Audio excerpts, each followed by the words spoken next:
Everybody, the people in the back, either you're with us or without us.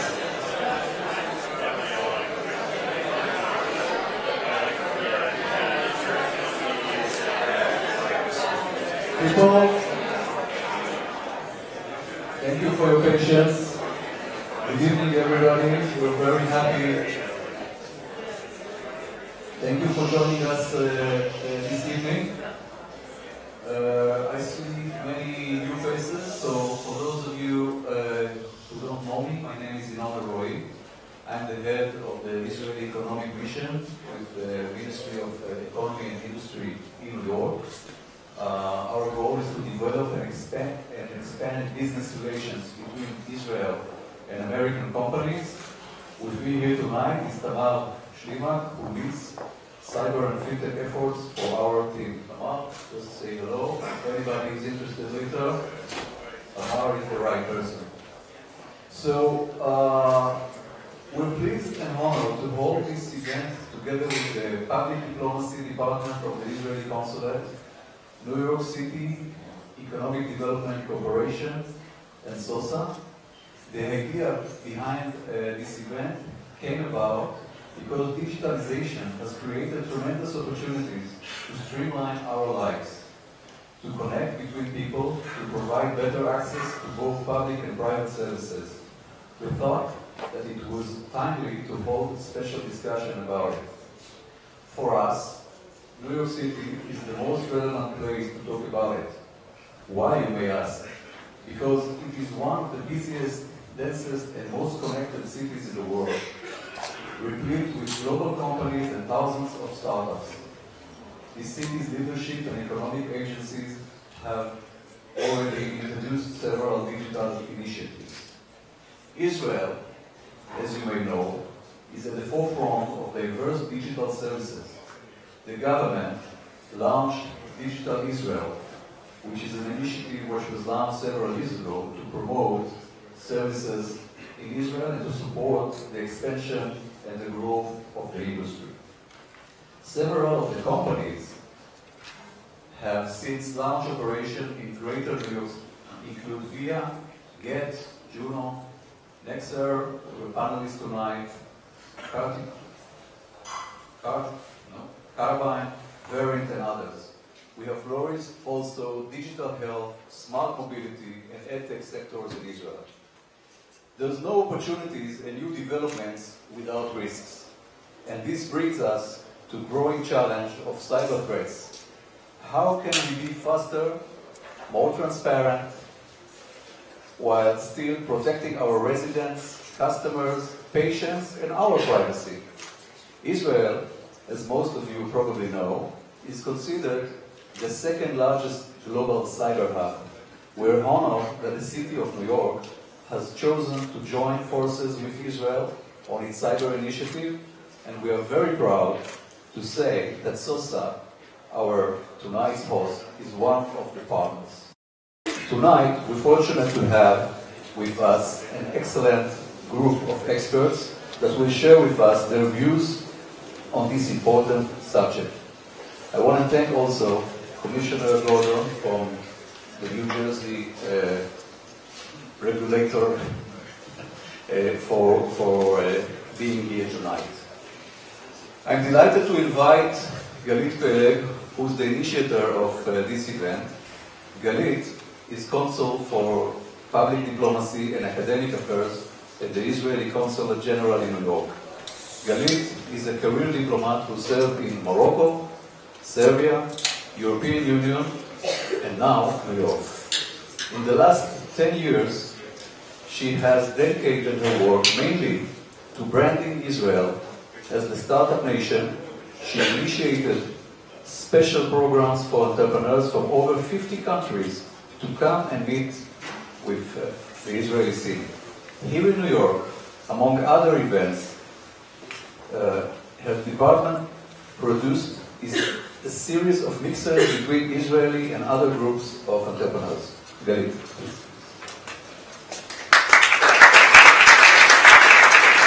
Thank you, everyone.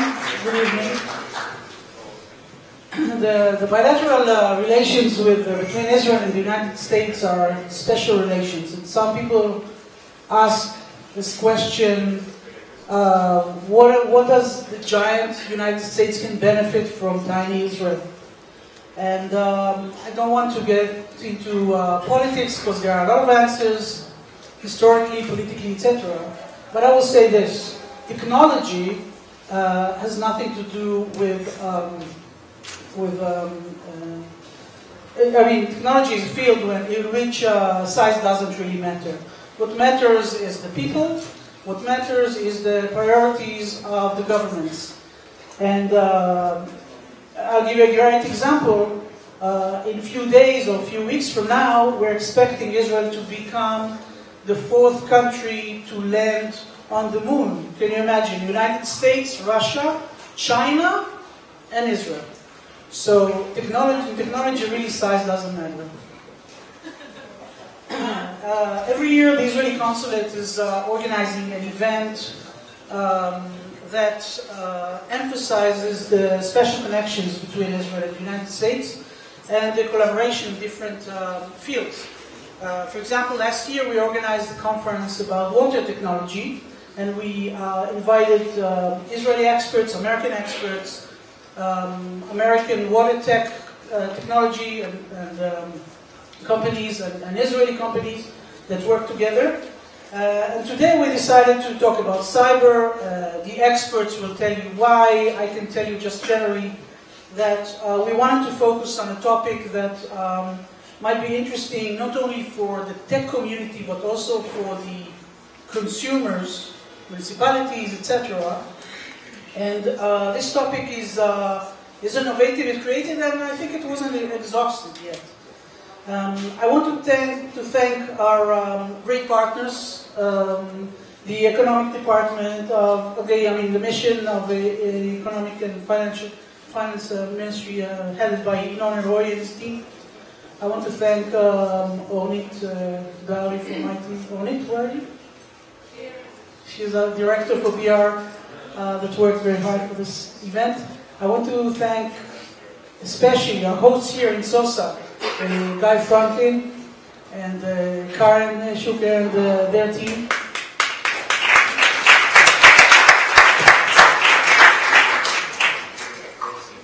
And SOSA found local great partners that Guy will probably introduce. Since I know nothing about cyber, that's the truth.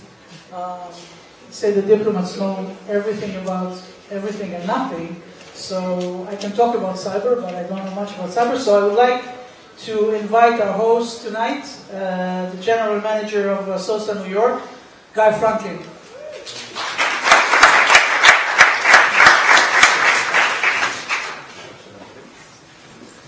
Hi, good evening everyone, and welcome to the new Innovation Hub of SOSA here in New York. We have the honor today to partner with the Israeli Consulate, with the Israeli Economic Mission, and with our dearest partners from the EDC, the New York Economic Development Corporation. A few months ago, the City of New York and the NYC EDC announced that SOSA was chosen out of many other entities to build and run the official Global Cyber Center of the City of New York and to transform New York City to become the cyber capital of the world. Cyber NYC is the name of the initiative of the city, and it's a 100 million public-private investment to make New York City a global leader in cyber innovation and to catalyze over 10,000 jobs in cybersecurity in the next few years. This evening,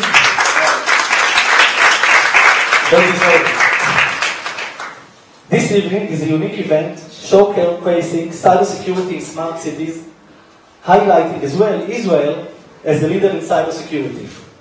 Last year, 16% of the investments in cybersecurity worldwide were in Israeli startups. And the startups are in Israel, and most of them are now expanding to New York.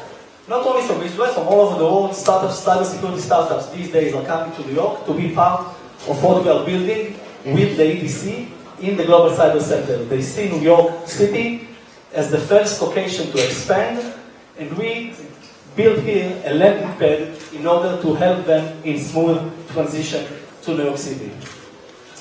Generally speaking, we are dealing this evening with smart cities. The potential impact of attacking city is huge. Generally speaking, cities are vulnerable, their size, organizational structure, public sector bureaucracy, and the fact that they are communicating with a wide variety of organizations make them an easy target. Hackers can get access to sensitive information about residents. Attackers can access and impact a variety of systems and infrastructure, and many more aspects. SOSA, through the Global Cyber Center that we are building, will make sure that the big corporations will be protected from attacks by connecting them to startups which have the solutions that meet their risk. That's what SOSA is doing. As part of the Global Cyber Center, we already built a network of 100 VCs, venture capitals that invest in cybersecurity startups. And we've built a strong network, and we continue to build a network of governments and cities that will be connected to the city of New York around cyber, a network of startups and talents and universities, and all of that under the Cyber NYC initiative. I welcome everyone to SOSA, and we will be happy to have you engage with all the activities and programs that we are going to initiate in the Global Cyber Center. You can find all this information online. Thank you for joining us today, and enjoy the evening.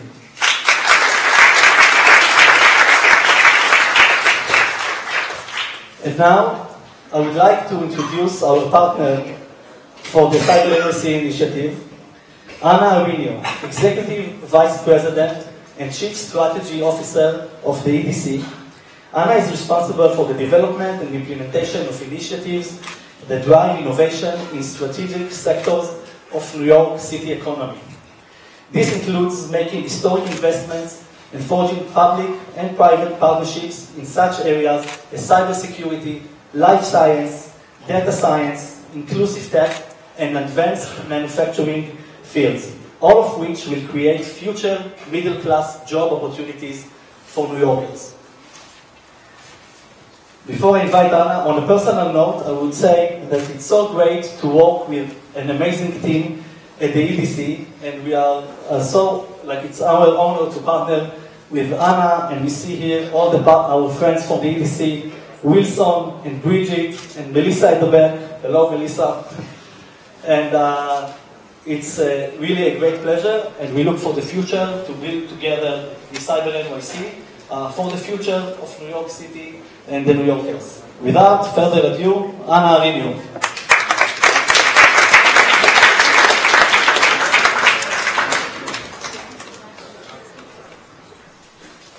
Thank you, Guy. Thank you for the warm introduction. I think the partnership between New York City and Israel runs deep. An example of that is the campus on Roosevelt Island, which is a partnership between Cornell and the Technion, which opened up this summer. And we were very excited to renew that partnership with our Cyber NYC initiative.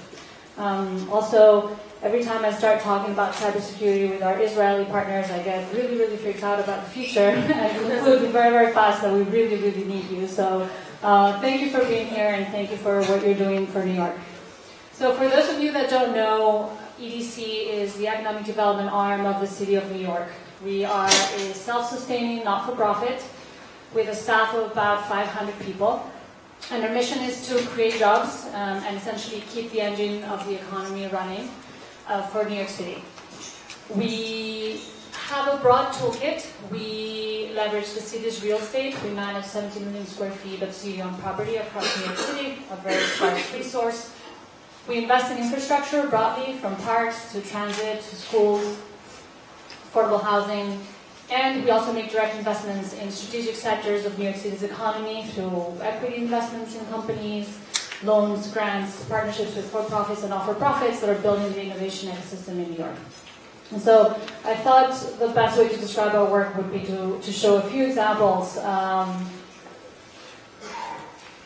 of what is currently in our portfolio. So we have a new transit system that we launched 2 years ago, NYC Ferry, with a number of lines that are connecting all of the 5 boroughs across the East River. We just announced a few months ago lines to Staten Island and to the Upper West Side of Manhattan. We are building a continuous bike path and pedestrian path around Manhattan's waterfront. There's already a contiguous path on the west side and down on the tip of Manhattan, and up on the east side. We're focused on the north part, north of United Nations now, to link the area around 53rd Street. We are bringing online a tech innovation hub in Union Square. That's on 14th Street. It'll be opening in a couple of years. It's going to start construction soon. And the idea here is to provide a space for tech companies that are looking for a place to grow and co-locate them with new innovative tech training providers that are essentially training New Yorkers for the skills of the future and that provide an alternative form of education that doesn't require a 4-year degree. So again, going back to creating jobs for New Yorkers and pathways to those jobs for the people that we serve. Thank you. We're rezoning a number of neighborhoods across the city, from the Rockaways to Inwood and other ones in places of New York City that you might not know existed if you're not from here. And we're making investment in strategic areas of New York City's economy. This is a rendering of our mini Made in New York campus in Sunset Park, Brooklyn, which is going to host fashion, film, and TV industry tenants, and making sure their traditional industries have a place in the 21st century economy of the future. So as the Chief Strategy Officer, I get to think about where the middle-class jobs of the future are going to come from, and really how do we build a model inclusive economy that is not leaving people behind. And technology has a huge part to play in that, because when you look at the roles, at the jobs that are growing, and the jobs that are paying good wages here and that are available for a range of educational attainment levels, tech plays a key part in that. I thought I'd talk today about smart cities, what the city is doing to lay the groundwork for the city of the future, our investments in smart cities, and how those investments are really driving demand for cybersecurity services and products that are the underlying rationale for our $100 million investment that we're partnering with SOSA and others on. So I would say New York City has long been a lab of innovation and of solutions that then get scaled globally. Here's a picture of Thomas Edison's first ever commercial power plant in New York City on Pearl Street in the financial district. It was the first, like I said, commercial power plant in the world. It was also the first cogeneration plant in the world, providing electricity to the grid, but also steam to manufacturers in Lower Manhattan. And since then, New York City has really built a legacy of reimagining cities and what cities can be, and catches a global limelight. So when something happens in New York, people are watching and people are replicating in other parts of the world, like what's happening with our High Line or Universal Pre-K, which is now an initiative that's being replicated across the United States. And when it comes to cities, I think there's really 3 fundamental reasons why New York City is very good at putting forth innovative solutions. The first is the density of the infrastructure, and here, it's just a matter of scale and sheer scale. There's very few cities in the world that can compare. London, Tokyo, Shanghai, maybe a couple of others, but it's really a handful. When we talk about scales, we have nearly 800 bridges and tunnels in New York City, over 1 million buildings. We spend $15 million in energy annually, and so I keep going, but the stats are remarkable. The second reason is that we have a very deep talent pool. Not only we have a very large-scale educated workforce with 2.3 million people with bachelor's degrees, which is more, by the way, than Boston, Philadelphia, Washington, D.C., Los Angeles, and San Francisco combined. So that's remarkable. But when it comes to cities in particular, we are a global center of real estate, architecture, and design. And then the third reason why we're good at solving problems is because we have a lot of them. And there's lots of challenges with New York City's infrastructure. Our infrastructure is stressed and old. We haven't updated some critical infrastructure for over 50 years, and so the vulnerabilities of an aging infrastructure and being on the water and being a coastal city can create challenges that are forcing government to work in partnership with the private sector and work in partnership with our academic institutions to really push forward some solutions. So I wanted to give a few examples in three areas that are a priority and where New York City is taking the lead. The first is transit, and if you've been to New York for like a day, you know that our subways are really old and strained. And so the city is thinking a lot about how can we invest in complementary solutions that support our transit system, because we're expecting another half a million people in the next 2 decades. So the city continues to grow.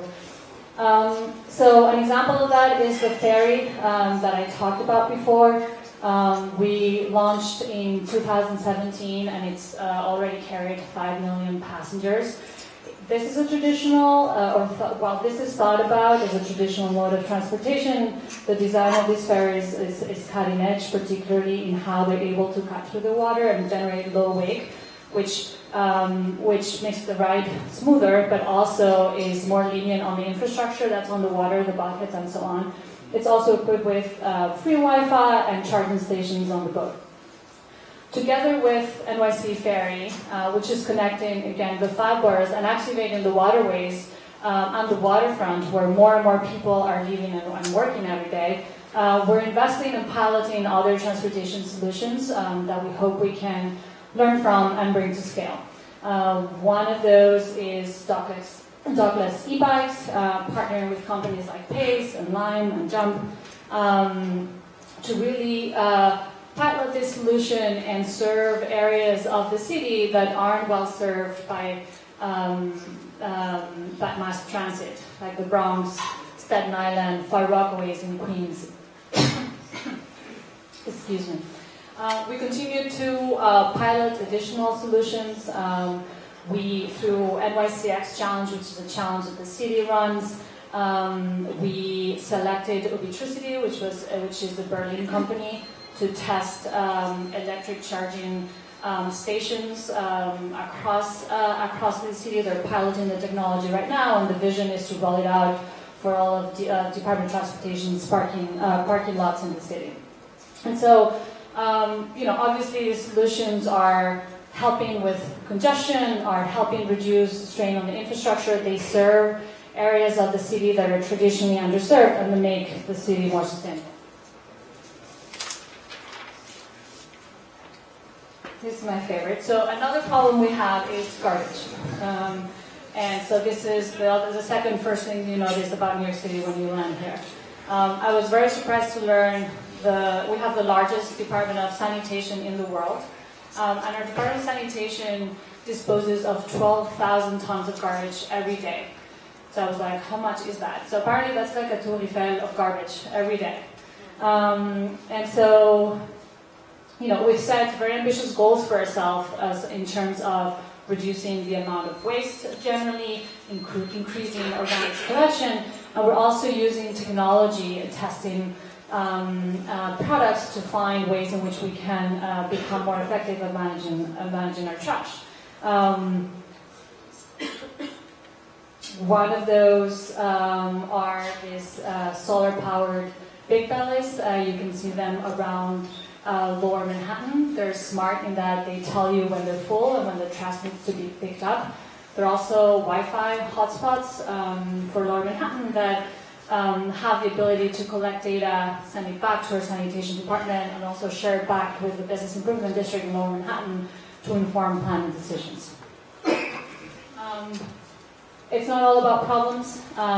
It's also about the opportunities that technology brings to make New York City a fair place for everybody by providing free, high-speed Wi-Fi to every single New Yorker. This is a picture of Link NYC, which was an initiative that was announced in 2016 to roll out these kiosks across the city that provide free Wi-Fi. They provide free domestic calling. There's a 911 emergency button, a tablet for accessing the internet, and so on. I think they've been very successful. The stats are very impressive. My favorite is that there's 500,000 calls that are made through these links every month. I think this is an example of what I was saying before, that a lot of what gets tested and deployed and scaled in New York City is then copied around the world.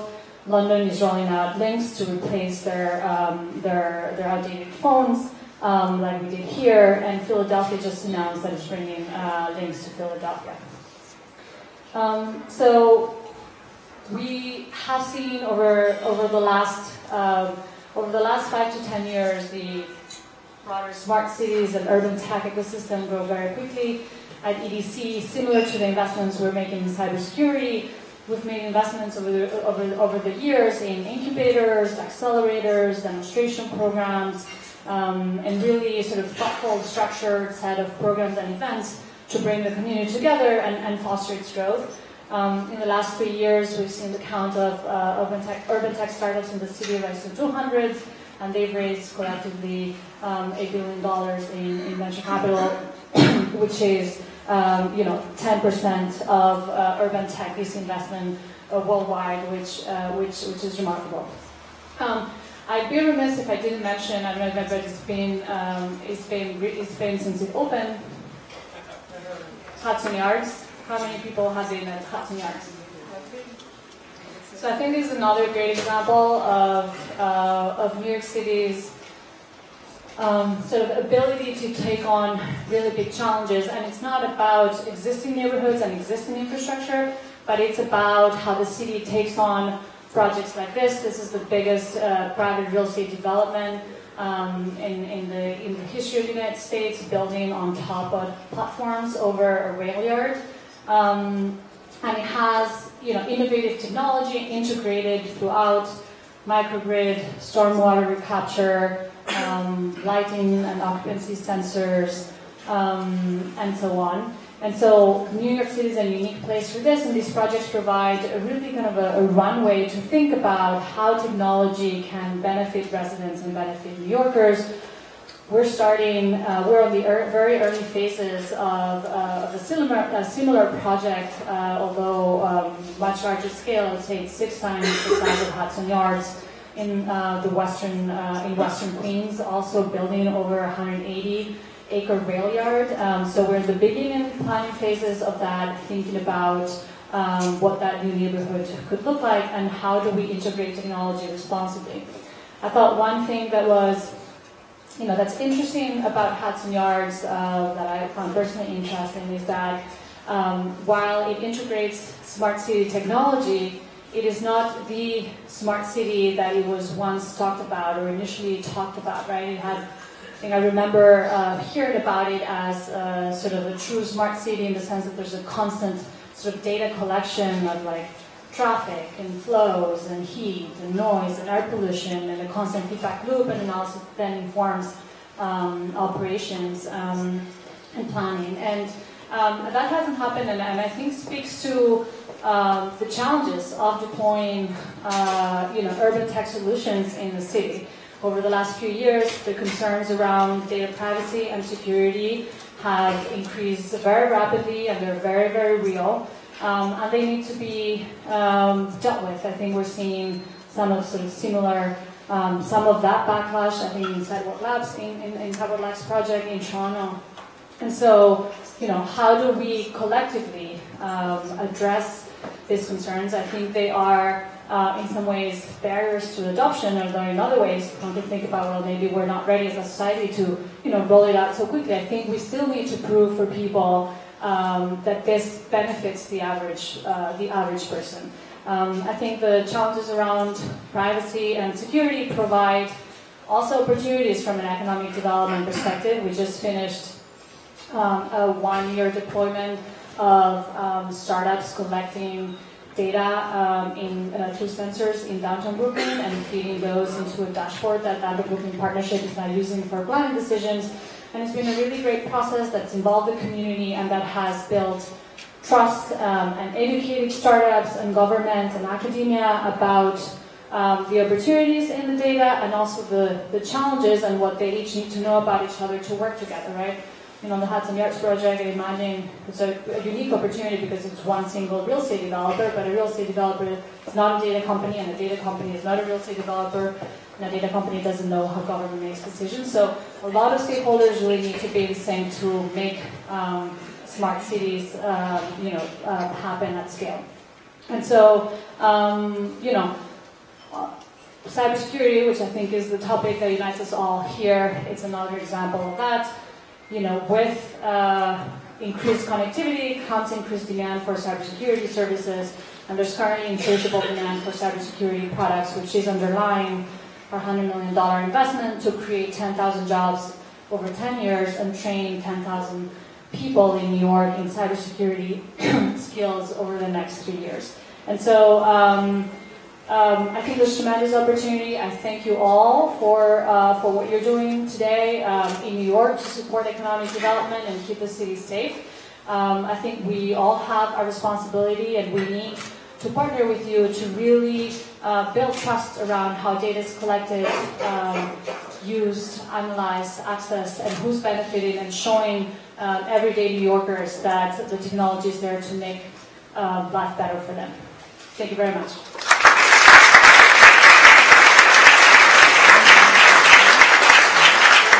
Thank you very much. I think that if there was one person in the audience that was not sure why the event is here, so now you convinced us. Greetings for the amazing work that you have been doing, and for not forgetting the parks that we can enjoy when it's sunny and not so cold. So thank you very much. At this point, I'm honored to invite the next guest, the speaker, Dr. Yaniv Ariel. Yaniv is one of the people who is involved and affected the cyber Israeli arena in the industry. He served more than 20 years in the government, in relevant R&D operational units, including 8200. He was awarded by the Israeli President Award in 2002, and he has established the cyber branch of the Israeli DARPA, which by that has started to run cyber projects with the industry. These days, he is the General Manager of the Cyber Solution Group of the Dell EMC, which is the largest cyber group in the evolving ecosystem of Beersheba in the south of Israel. He served also as the head of the research strategy at the Cyber Center of the Tel Aviv University. Yaniv, please.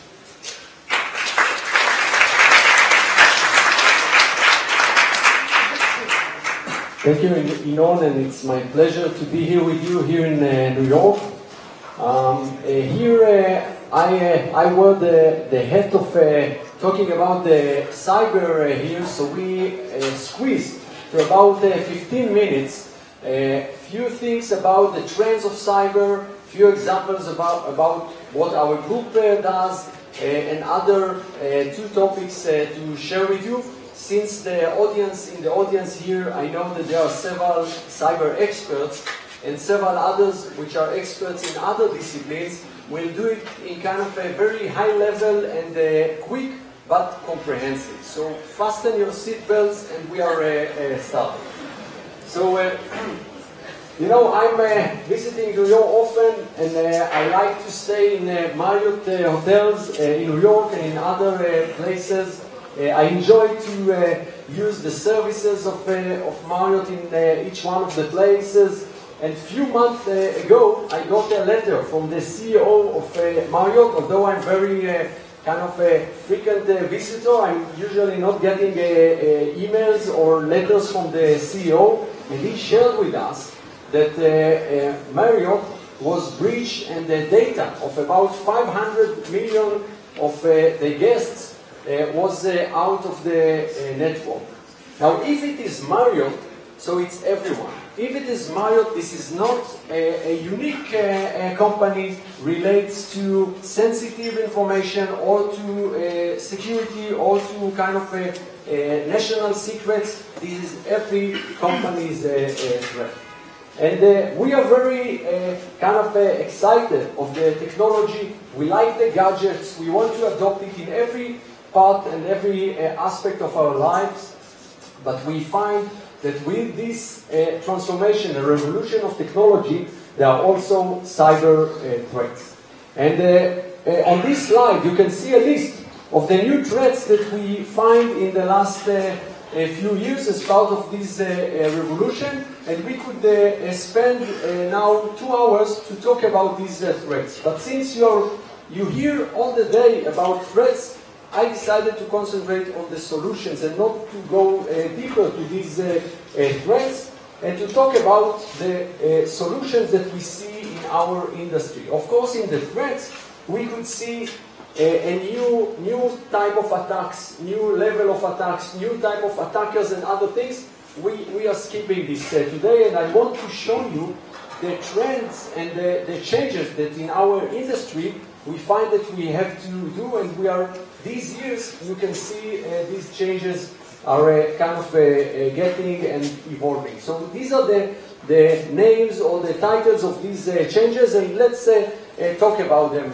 So the first one is the fact that we really believe that we should change our way, and we should be, instead of reactive, we should be proactive. We should start and use intelligence. You know, intelligence in the past was the business of military units. It was the business of campaigns in other areas and not part of the IT. And today we have to find a way, and we develop the relevant systems in order to use intelligence as part of the efforts to defend our networks and organizations. We have to use honeypots. This is a way to better detect what are the ideas of our enemies and the attackers.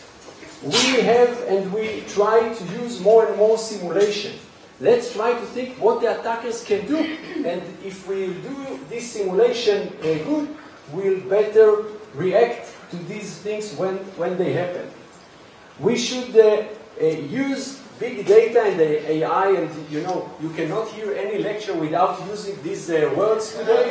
So we have to find how we use big data and the AI better to protect our organizations. And with AI, we really can understand better, or our machines can understand better, the habits of our systems, and in that sense, they can alert about changes of these kind of regular way of behaving. We should use more orchestration and automation as part of our efforts, and we develop these days in our industry a lot of technologies that are relevant to this type of efforts. We have to develop better, resilient infrastructure. It is not a way to design and to almost complete the project of an infrastructure and then to call the security guy and to ask to write the paper that the security is okay. We have to implement the security from the beginning. We have to take it as part of the architecture, to design the system, to design the infrastructure in a more resilient way. We have to take policies from the level of papers to the level of technology and to implement them as part of our workflows. We have to better obfuscate our enemies. We have to make our networks and our systems more dynamic. If they will be more agile, it will be much harder to attack them. We have to better automate the incident handling. You know, we spent the last decade to collect a lot of alerts to our centers. Now we have so many alerts that human beings cannot take them by themselves. So we have to develop the systems that will help to take care of the tremendous number of alerts that we have, and to let the human being to take care only the most unique cases. We have to continue and to improve the visualization of our networks in order to decide if it's a cyber or is it an operational challenge, and we have to collaborate better within our organizations and also between different organizations. So these are a number of the trends that we see evolving in our industry, and we see a lot of companies, product companies and several services companies as part of this effort. When I say we, I mean the Cyber Solutions Group that I represent here, and we have a unique category between the products and the services. We believe that there is another category called solution. That's why we call ourselves Cyber Solutions Group. And our definition for solution is a combination of products, modules, technologies, a piece of R&D that we develop for a unique use case or unique customer, a technology, a methodology, and operational concept. This is our definition for what is a solution within the cyber. And we are part of the Dell Technologies family of businesses. We work with all these companies here, but we work also with other companies. We work also with many of the startups. And we are based in a place in Israel called Beersheba. It's in the south of Israel, but you know Israel in the south is 1 hour driving from Tel Aviv. And this is an evolving ecosystem that includes industry, government, and academy, all in the same campus. Each one works on its own challenges, but in the same environment and location. And as you see, there are many companies that arrive there, and we are proud to be the largest cyber group in this ecosystem. We have 4 principles that represent the way we believe we should do cyber. The first one is we believe that cyber is not just technology. It's a combination of technology, methodology, and talent or personnel. Second one, we believe that cyber is an holistic issue. Not something that we can say, yes, we improved this and now we are better. We have to analyze the system to understand the gaps and to make sure that we invest in a balanced way. We believe in collaboration with other companies, large companies and also startups. We have in Israel more than 300 startups focusing in cyber. It's really amazing, and to collaborate with them is one of the values that we bring, and we also believe in collaboration with the academy. And we have collaborations with the leading universities in our country and also in other places. We are focusing in 3 main pillars: proactive defense, SOC and CERT, and cloud security. I will touch 2 of them briefly, and I will concentrate in the SOC and CERT.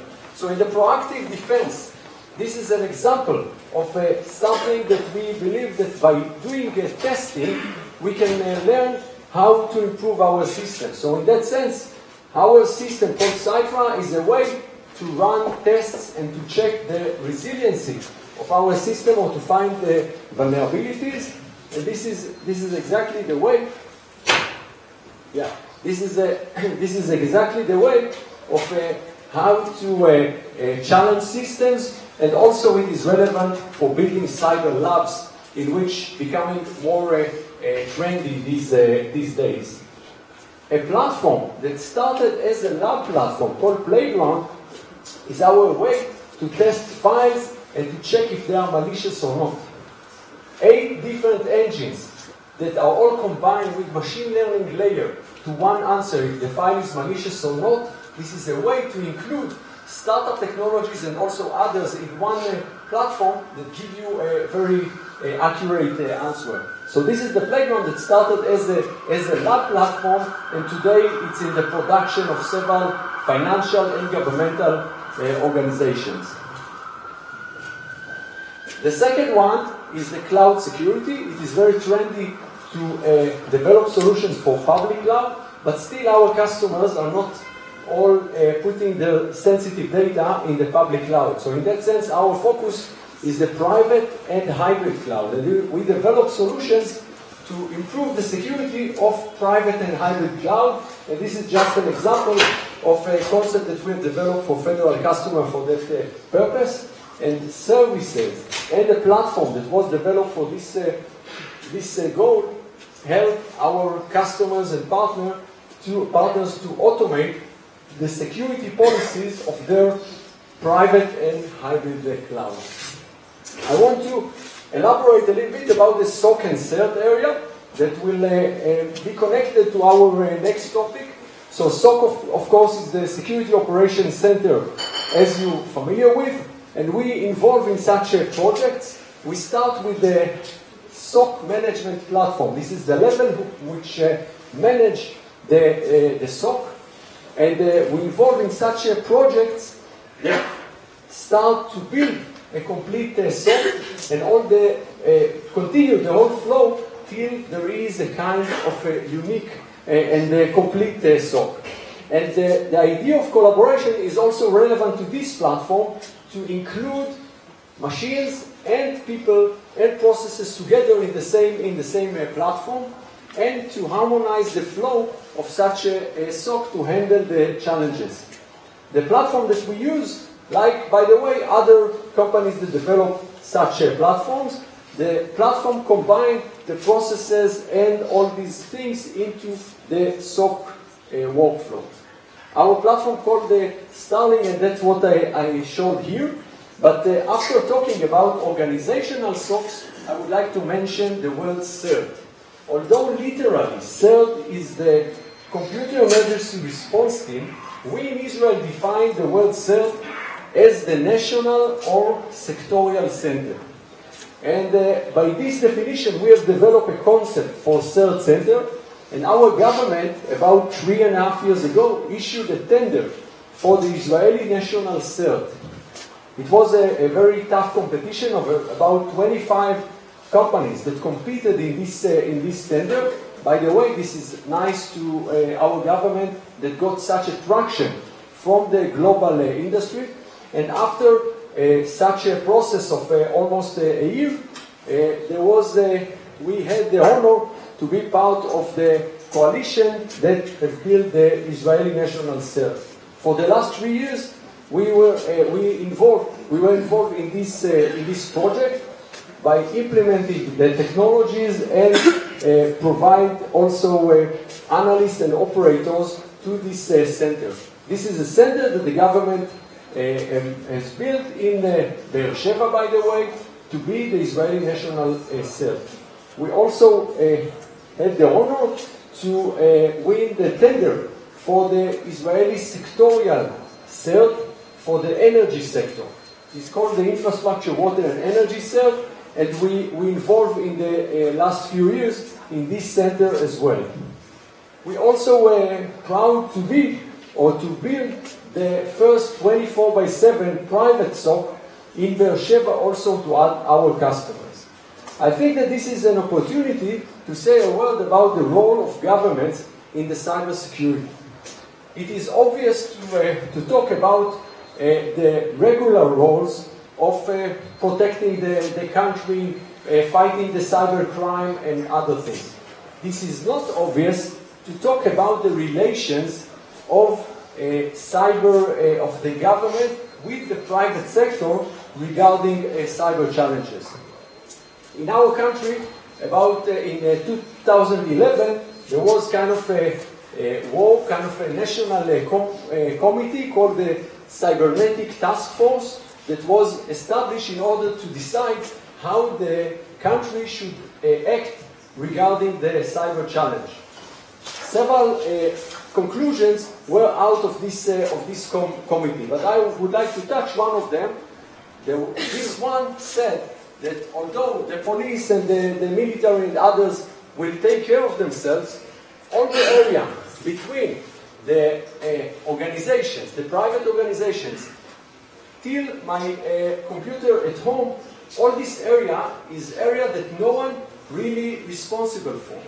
And the government decided to do something regarding to this area, and the national CERT is part of this program. I would like to mention that this is not obvious at all that the government takes responsibility, not exactly responsibility, still the private companies responsible for their cybersecurity, but jumping to the water to try to take part in this challenge, in this private sector challenge. And this is, when I say that it's not obvious, so if I'm a private company and I have to decide if I can share information with any governmental in a democratic country, if I would like to share any information with governmental entities, sometimes it may be my regulator, it is not obvious question, and not always the answer will be yes. This is kind of a challenge that it's really only by building unique relations between governments and private sector, and I know that many other countries, states, and other organizations are trying to think what is their answer for this question. We are talking about the national level, but we mentioned here cities. So we, of course, we are all moving to the cities, or at least the cities are becoming with larger population. We see this change. We see this change in large cities like New York and others, and we expect our cities to be smarter. We want them to be safe, intelligent, efficient, and many other things. And for that, we expect new technologies to help us. As we heard a few minutes ago, even smart garbage we expect to have in the streets. And in all these things, we have a lot of data. We see incredible opportunities, but at the same time, new threats that are coming as part of these changes. Part of these changes are going to change also part of the stakeholders' roles, and maybe we have to start to talk about municipal CERT as part of these upcoming challenges. I think that two comments about this thing, or two aspects that we can be sure of. One is the fact that collaboration is still very important. The collaboration of data, the collaboration of platforms, R&D, and ecosystems are very important and will continue to be important in the smart cities. And I invite you to hear more about collaboration in the cyber in a TED Talk on this topic. And second, we have to still continue, on one hand, to drive innovation as part of these challenges, while continue to do exactly what's written and keep the classic and legacy rules in a combination with driving the innovation. So just to conclude, the cyber security is here to stay. It is becoming mature from year to year. The innovation is very important, and this is more than just the technologies. We believe that solutions are very important, and we believe that Israel is relevant to this discipline. Thank you very much.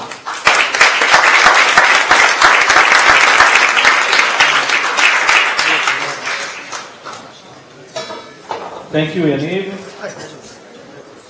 And now, I would like to invite our moderator for the Smart Cities panel, Robert Hackett from Fortune magazine. Robert.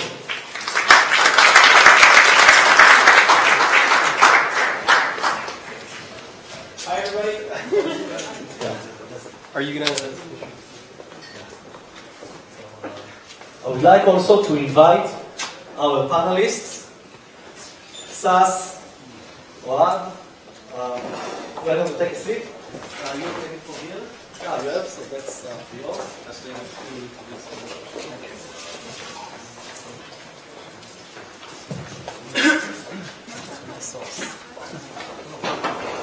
All right, hi, everybody. I'm Robert Hackett, senior writer at Fortune, as mentioned.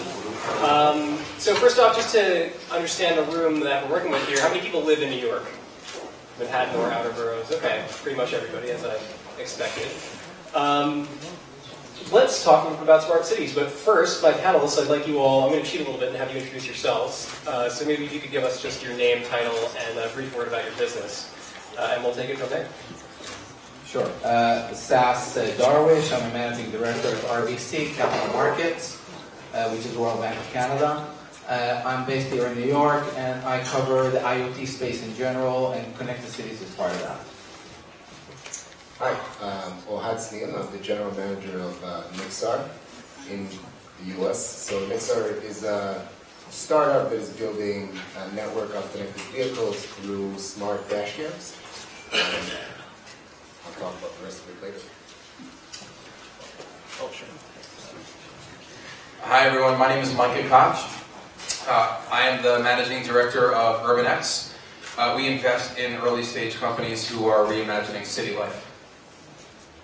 All right, great. So first question, Micah, is for you. How smart is New York City?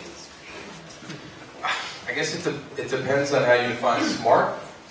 I think New York has been pretty progressive in terms of some of its civic infrastructure, its 311 system, some of its public broadband. I think it has a ways to go. I think there are other cities like Barcelona, Amsterdam in Europe in particular, where I think they've been a little bit quicker to roll out technologies to improve the citizen experience. But I think it really does depend on how you define what a smart city is. And I think fundamentally there is this question of public versus private infrastructure, and ultimately again, what role does the government play? What role do the private companies play? And how do you begin to quantify that? Now that being said, I'm a native New Yorker, and just as a point of New York pride, I think New York last year was ranked by the Smart Cities Council as the smartest city in the world. So there are those elements that I think you can say, yeah, we've done some really good things. Clearly, there's a whole lot of work to be done. But you mentioned some other cities that are leading the way also, Barcelona, Amsterdam. What can New York City learn from those places? Well, again, I think it's about investments in public space. I think ubiquitous broadband is arguably the key. That I think if you ask most entrepreneurs, and just again by show of hands in the room, like how many people are entrepreneurs or work for early stage venture? So I think for those people, broadband is kind of like oxygen, arguably more important than oxygen. And so investments, in ubiquitous, inexpensive broadband is, I think, one of those defining characteristics that you find in a lot of smart, connected cities around the world. Sass, you're helping to build a smart city in Canada. Tell us how that project is going. You're working with Sidewalk Labs on that, the Alphabet company. Yes. So Sidewalk Labs, if people don't know, is a subsidiary of Alphabet. Are people familiar with Sidewalk? They do the Wi-Fi kiosks in New York? Yeah, so the Wi-Fi kiosks in New York and very soon in London, it's a company called Intersection, which is a subsidiary of Sidewalk Labs. And Sidewalk Labs was created about 5 years ago out of Google Fiber in order to create, the vision is to create an operating system for a city. And they were looking for a big project around the world where they can actually do both infrastructure, connected buildings, connected transportation, and digital overlay of the city. And they ended up bidding and winning the RFP for the connected city that's being built in Toronto, in waterfront Toronto, which is 800 acres of the space, and it's 14 acres that it's being built. And I, along with a bunch of colleagues from RBC, are helping Sidewalk make this dream a reality. So if you go to sidewalktoronto.ca and you click on the top right part of the screen, you'll see a bunch of presentations that talk about the infrastructure, connected buildings, how the streets are going to look like. A very, very cool project. Now, are you building this from scratch, or are you retrofitting what's already there? How is this It's working? from scratch. It's marshland, basically. It's all from scratch. Okay, and how big of a challenge is that? How daunting is that to build a city out of nothing? Well, when you think about, I want to kind of dovetail on what was said before. I think in order to become smart city, you need to have connectivity, ubiquitous connectivity, and I think it has to be 5G. When you think about connected transportation and connected buildings, 5G is not here yet. So except maybe Singapore and some other cities in China, it's very difficult to say that a city is smart, or real connected. But we're getting there. In 10 years, a lot of cities will have 5G connectivity, and you'll be able to see the benefits of that. So it is a daunting task to build a city from scratch, especially when you have marshlands, when you think about infrastructure, digging underground. You think about putting subways or streets or building tall buildings. I'm not obviously doing that. I'm part of the financing and advisory of that kind of project. But it is crazy when you think about what they're trying to do there. Not only the size, but also the vision itself. Obviously, you can't copy-paste that into New York, but there are a lot of new buildings and new neighborhoods that are being built in a lot of cities where you can actually copy-paste those type of activities. And what's the timeline for this project? The timeline is 15 to 20 years, believe it or not. And there are a lot of issues. If you actually go and Google that, you'll see there are a lot of privacy concerns and a bunch of other things. But hopefully they're going to break ground this year and start building that city. When can I get a condo there? Maybe in 5 years. Okay. Ohad, tell us a little bit about your company. You're building this massive sensor network by putting cameras in cars and then using that data to glean insights. So tell us, how is this working? Yeah, so first of all, the idea is to create a smart city product with no need to deploy or with no need for the city to deploy sensors. So what we're doing is actually deploying our product, which is a smart dash cam that anyone can just buy online. First of all, you really want to delight the user and provide them with the product that they want to use. So it's a smart dash cam. You're all welcome to go online, get it, use it. I guess most of you are not driving because we're in New York, but that's kind of the first layer of the product. So it's a smart dash cam that is connected to your phone over Wi-Fi and creates a network of connected drivers. So in New York City, we have currently about 10,000 rideshare drivers that are using Nexar, the dash cam. And then comes the next layer of the way to actually build this massive network is by partnering with insurance companies that are getting the benefit of speedy claim processing and lower insurance costs and lower what's called loss ratio in the insurance world. So this is where the insurance companies are coming in, providing a discount on the policy for these drivers and incentivize these drivers to use the dash cam. What that creates is a massive network of connected dash cams that are seeing every corner of the city about 200 times a day. We have corners that we see every minute and some corners that we see only 100 times a day. But basically, you can think of Nexar as a live Google Street View that can see the city in every given moment. And then you can just imagine what a city can do with such a product with zero investment up front, so you don't need to put any smart sensors on traffic lights or lighting poles. We just have this infrastructure in place already for a fraction of the cost.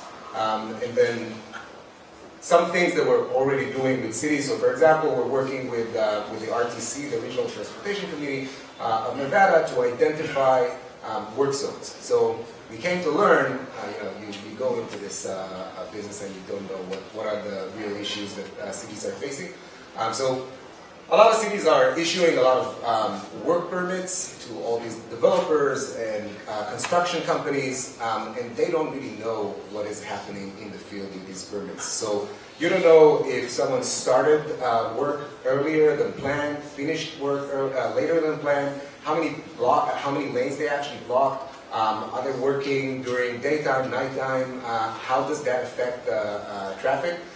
So our system is, so we kind of partner with them and develop a module that can detect in real time construction zones. So construction zone is relatively easy because you're just detecting cones and barricades and everything that is orange basically. And once we detect it, we upload a frame to the cloud. And then we're creating in real time a live map that they can use and understand what is happening. So let me interject right there and ask. I mean, it sounds like you're deploying the sensor network all around the city. Basically, this is like a giant surveillance network. How are you going to ensure that people are, that you're respecting people's privacy? That's a great question, and I think that goes back to what Anna said earlier. That's the reason why a lot of the smart city features that we think about when we're thinking about smart cities, like, yeah, we'll monitor traffic and we'll monitor pedestrians. We're not doing it because we're concerned about privacy. First of all, we're fully GDPR compliant. So as far as the user's data, we're protecting their privacy. When we're providing the product to a city, we're blurring faces, blurring traffic lights, so you can think about, again, Google Street View, kind of same product and same privacy mechanisms. So that's what we're doing in the field. Okay. Micah, you're looking at all these various technologies, looking to make investments. What is most exciting to you right now? Oh God, that's a really tough question. You know, how about I'll talk about a couple of our Israeli companies. So we had an entrepreneur named Merav Oren who started a company called Versatile Natures. Merav comes from a construction family. She formerly worked for Intel in Israel and has developed a sensor platform for a crane hook. So she's able to perform site analytics and really turn construction sites into something that resembles more like a factory floor.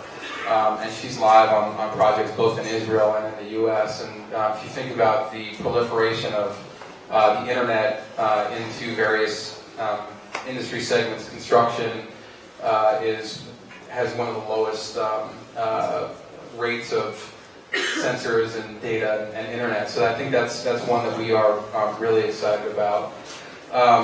The other company that we have in now is based in Jerusalem. It's a startup called GreenQ, and they're tackling the waste issue. So similar to Anna, what she mentioned before, this is a company that is using both hardware and software to track garbage trucks and helps to improve diversion rates and ultimately route optimization. So you have garbage trucks that are cruising the streets half empty less of the time.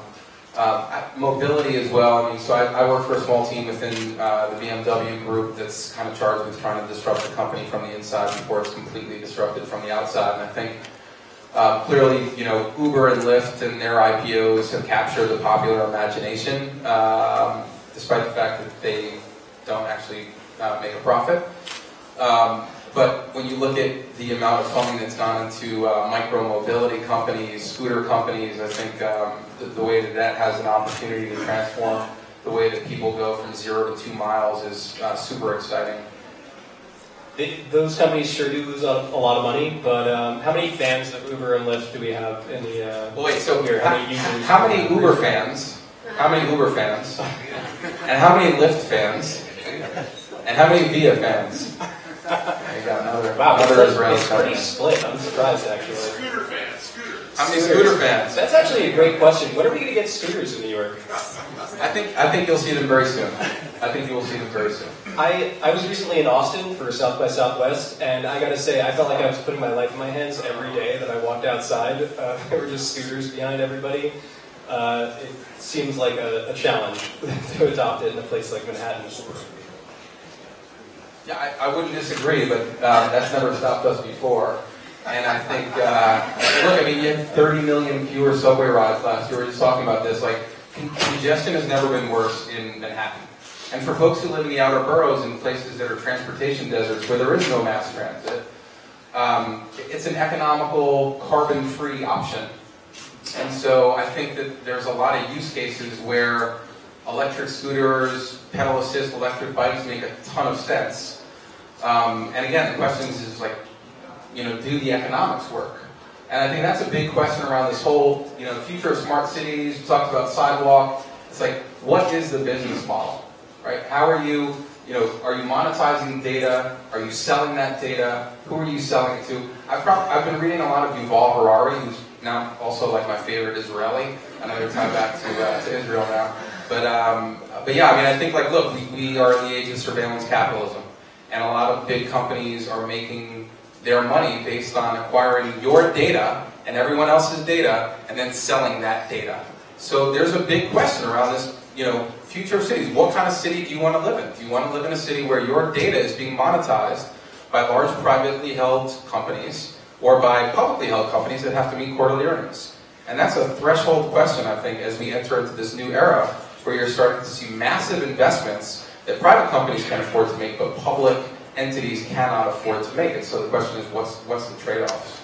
And I don't think our elected officials are really too keen to have that conversation. I think this is a great segue to return to you, Sass, because Alphabet Sidewalk Labs is part of a private company.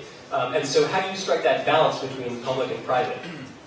So I think one of the biggest issues is, when you think about IoT or sensors, there's obviously a sensor somewhere out there that it's hardware and it's deployed and that it's connected and it pulls data and into different data lakes. I don't think today in New York you can kind of get away from being sort of, being on one type of a camera or another. Obviously you have your phone that has Facebook and Google and Apple and a bunch of other things that know where you are and what you do. And you have no choice. The question is, when you're part of a city and you live in a city and you pay taxes and the city has some type of a system that tracks you, what can they do with that data? So there are different types of open government data sharing schemes out there that are being discussed, where the data that is being created by me as a citizen should be kind of open for everyone, obviously without sharing my personal information. And then the idea is that you can actually build applications on top of that. So talking about micromobility as an example, what if I had an app where there was an NYC app that I enter into the app, I want to go from point A to point B, and what I get back, okay, if you want the free point A to point B, you walk. Or if you want $2 point A to point B, then you scooter. You want $10 point A to point B, you can take Lyft or Uber, or if you want $2.75 point A to point B, you take a subway. Obviously this data exists in each one of these companies, and it's all being gathered, but it's not being put in one big database. So the question is, where is the government or the city mandate in terms of forcing those companies that are working within the city, sharing that information and exposing it in order for application developers to build those type of applications? So I'm sure you have a data lake and you don't want to expose it to other companies to build things on top of it because it's yours.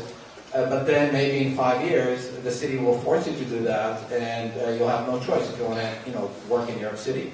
I'm curious to know what your thoughts are around that. That's actually very interesting because we're, I don't know if I'm allowed to say, you're all under NDA, right? So, no, we're exploring a business model of putting this data out there as a platform for developers to work with. Cool. No, again, going back to your question, I think public-private is, still remains to be seen. I think Micah said it. There are a lot of places that are not democratic, like New York, like Singapore and other places where they force those issues, and it's very easy because it's very easy actually to come to a solution where it works. I can tell you that some places will in the world will force you to wear some type of a device or expose your device to be tracked if, for example, you don't want to be run over by a car. Okay, so when you think about 5 years from now, 10 years from now, when everything is connected, you will not be allowed into a city without knowing, where you are and what you do in order to for you to not be run over by a car. And if you don't want to do that, then the city services, for example, won't pick you up. Like the ambulance is not going to come and pick you up. As an example. So the question is, where is that line? Okay, that on one hand wants to give you privacy, but on the other hand it wants to create security and safety for the people that are out. And by the way, cities are growing. We talked about that before. Today, 52% of people in the world live in cities. 52%. By 2050, it's going to be 70%. And cities are defined 100,000 people and more. So cities are going to grow, are going to be more congested, are going to have major infrastructure issues. So the question is, how do you deal with that? And, I think the time's too short to discuss. I've got another question for you. So I was in Guangzhou at the end of last year, and I interviewed the head of smart cities at Cisco, and I asked him, how they decide what places they're going to work with, because there's the potential for human rights abuses. Some of this data is very sensitive, or can be, and can be abused by regimes for various purposes. How does Sidewalk think through those issues? Is there a process by which they determine what places there are okay to work with, or? So again, I'm not representing Sidewalk. You can go and look at their presentations and see how they approach it. But at the end of the day, because this is a very open RFP, very open process, in a very open country like Canada, it has to go through the different governmental layers in order to approve the data collection practices, the data sharing practices, and it's something that is being worked as we speak. So there is not one specific solution or one specific answer to that. What I can tell you, the end game will be the data is the city's data at the end of the day, and the city will decide if they want to open that data, share that data, and your data as a human being that lives in the city and pays taxes, or a business that lives in the city and pays taxes, will have to be protected. Micah, I want you to weigh in also more about some of the new kind of innovative technologies that are going to be in these smart cities, and what you are most excited about there. You mentioned a couple of projects that you're working on, but I'm wondering if there's anybody in the audience, what is going to change their lives on a day-to-day basis? What's going to be the most sort of wow thing that's going to roll out in a smart city? Yeah, sure. So I think, to be clear, only about maybe 20% of our portfolio are B2G. In other words, the 20% of our companies are actually selling to government, where government is writing the check and is the customer. The other 80% are a mix of B2B and B2C. I'll say that I think most cities really struggle with the notion of housing, and in particular affordable housing. And so, as Sass said, people are moving to cities, and so it's really a supply and demand issue. So I think we've seen some things both around kind of data transparency of existing building stock. We have a portfolio company called Rent Logic, where you can search any existing building in New York City and understand, has that building had code violations, has it had bed bugs, etc. So the transparency around the existing building stock and ultimately how you address the issue around slumlords, I think is really interesting, right? For people who are considering renting in a new city where maybe they haven't had the chance to look around. But also in the way that we build. I think, again, we see a whole lot in construction tech that will make the process of building less expensive. We have a company that's using robotics to bend rebar, which is an all reinforced concrete in the pillars that you see in the ceiling and in the walls. So I think robotics and automation, particularly around the built environment, is super interesting. I see a couple of guys from FDNY in the back, and I think that there's a whole lot in emergency services. Yeah. These are early adopters of technology, and where there are life and death situations that ultimately make first responders more responsive and more safe on the job. I think there are some really interesting things that we see in that space. And then just the last thing that I'll plug is that I'm super excited about electric mobility. I am bullish long term on electric vehicles. I will say that having spent the last 3 years working for a legacy OEM, very, very different business, different customer profile, different channels. Dealing with the dealer infrastructure. I think Tesla has been great because it's captured the public imagination. A lot of things that Tesla does that the legacy OEMs can't do. And so the notion of, how do you put someone in an electric vehicle, for example, for a 3-month or 6-month period of time is super interesting without having to enter into a long-term lease or to buy an EV that might be outdated in 2 or 3 years. Or how do you use EVs for first mile, last mile transit to get people from transportation hubs to a specific destination where maybe then they hop on a scooter or what have you. But I think a whole lot of opportunity, not necessarily around technology innovation, but really around business model innovation and user experience innovation. Hopefully you'll start to see some of those things change people's lives soon. So, Sass, it looked like you wanted to jump in and say something as Yes, well. I wanted to ask Ohad something. So, what I love about Ohad's company, doesn't know, because we haven't met, that's the first time, is it's... no problem. He said I'm always welcome to invest. So are you guys. What I like about his company is really it exemplifies the major shift that is happening in the computing world, which is what we call edge computing. So everything today is starting to move from the cloud to the edge. The cloud is not going to be going away, but the intelligence, the data collection, everything is going to the edge. And that's what all the big companies are afraid of, because their monopoly on data is getting away from their hands. And I think companies like Nexar are, a perfect example of how low-cost connected devices can actually change the way that you actually collect data and create a safe environment and a bunch of other things that even Ohad haven't thought about yet. So I would love to hear a little bit about that trend and how you see that developing through your own eyes. So it's a great question, because that's the biggest challenge that companies like ours are facing. And essentially what you want to do when you're building a product like ours, so if you look in the industry, in the space of dash cams and connected dash cams, there are a few competitors, but the price point is completely different. So let me start with our price point. Our price point is $50. So the idea is for every person that owns a car can buy the dash cam and run the app on their phone. The reason it's only $50 is because we have a dumb dash cam and the phone is the smart behind it. So then you need to squeeze all this smart into a phone.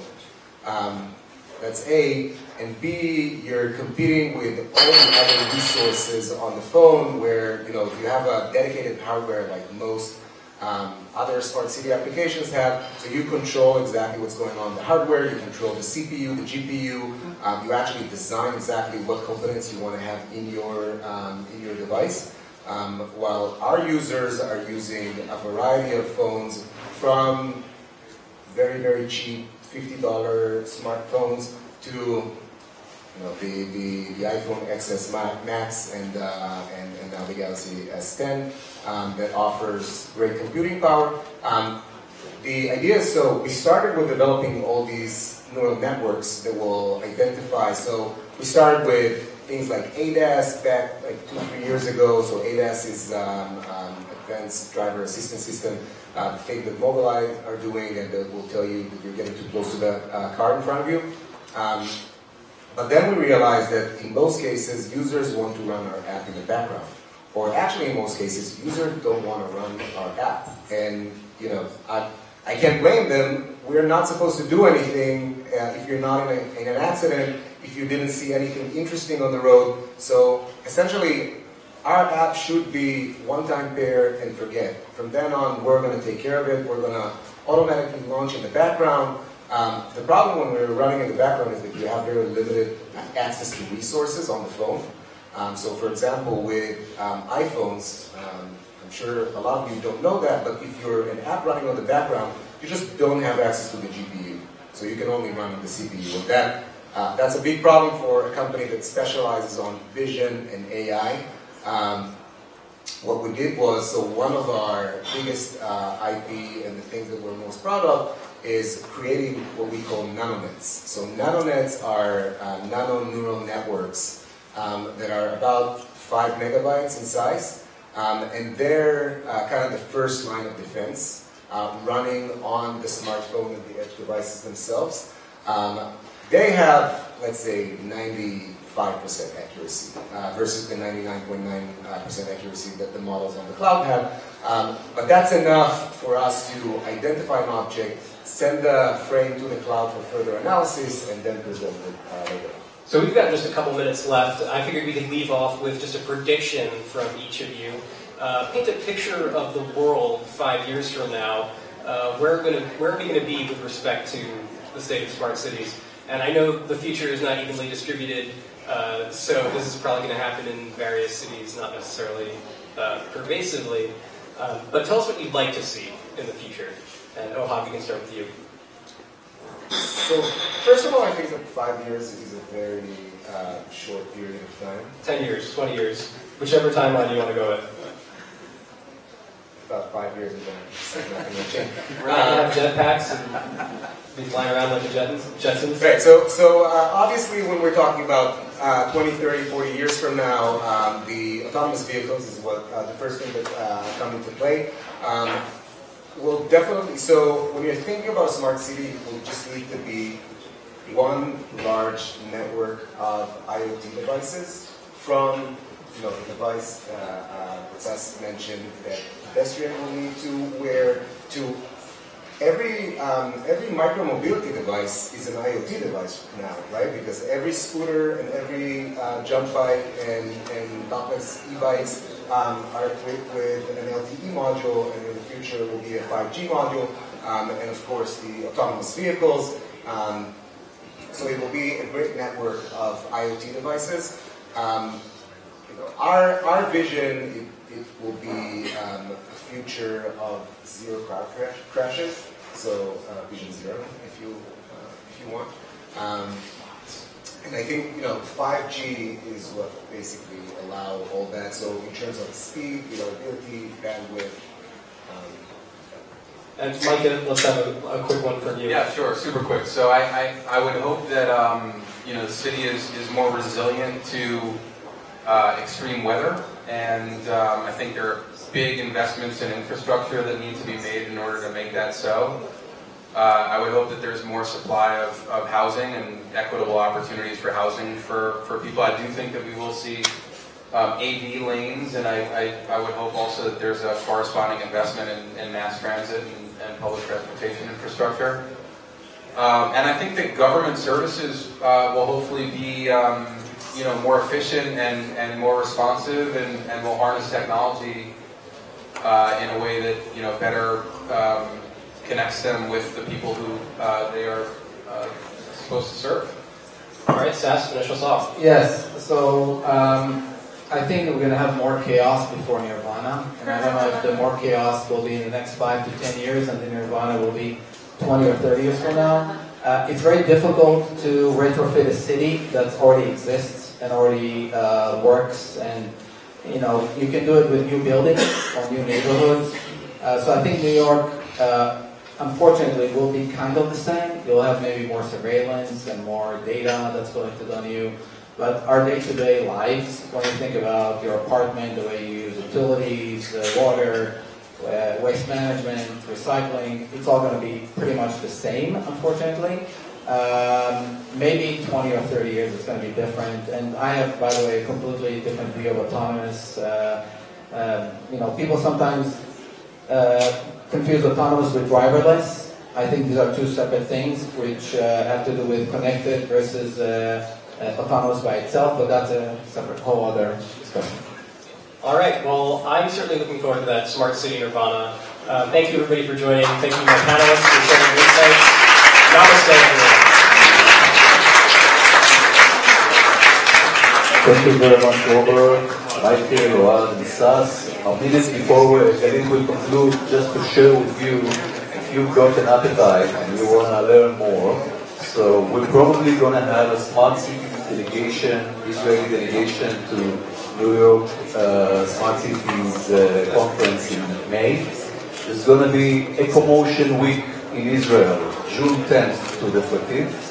There's going to be the Israeli Cyber Week, which Yarid is very dominant there, in June 17-21.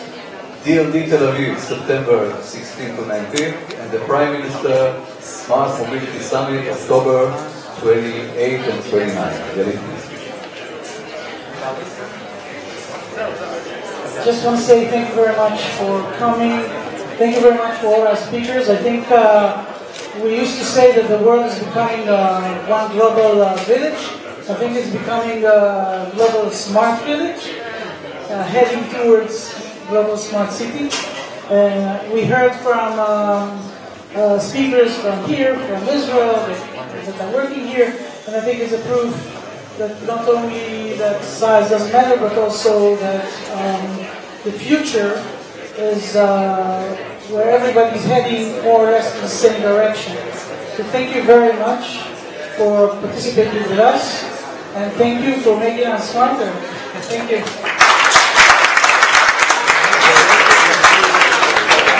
Thank you, SOSA, for the host. Good night.